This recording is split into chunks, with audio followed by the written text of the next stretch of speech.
Let me tell you about an inspiring story of one of the most admirable and respectable men I know, Pablo Maghuyup. Some call him Boy, others Ablo, but I call him Kongkong. Kongkong is a man with ambition, has big dreams, and never gives up until he reaches his ultimate goal. He's famous for building and designing the campus of St. John the Baptist School. He is a great architect and artist. I could see from his works that he is really passionate in his field.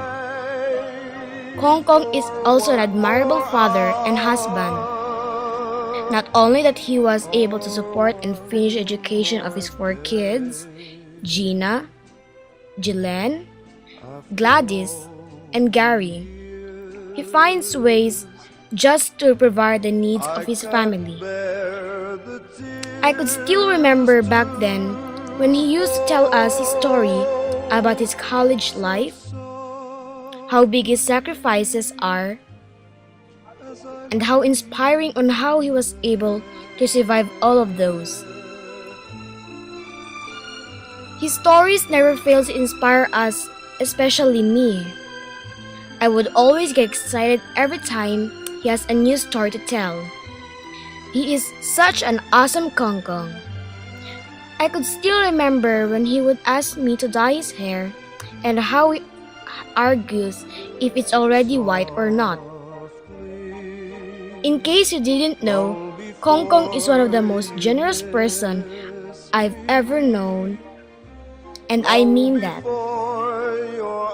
He's not arrogant, hakog, and definitely not a snob.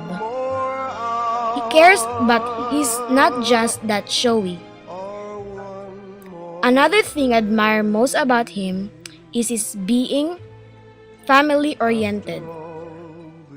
He's not just the president of the Maghuyup clan, but a trusted friend and colleague.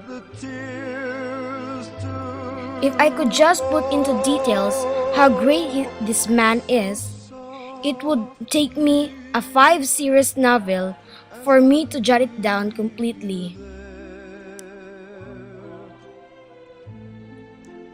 As I leave you there, as I leave you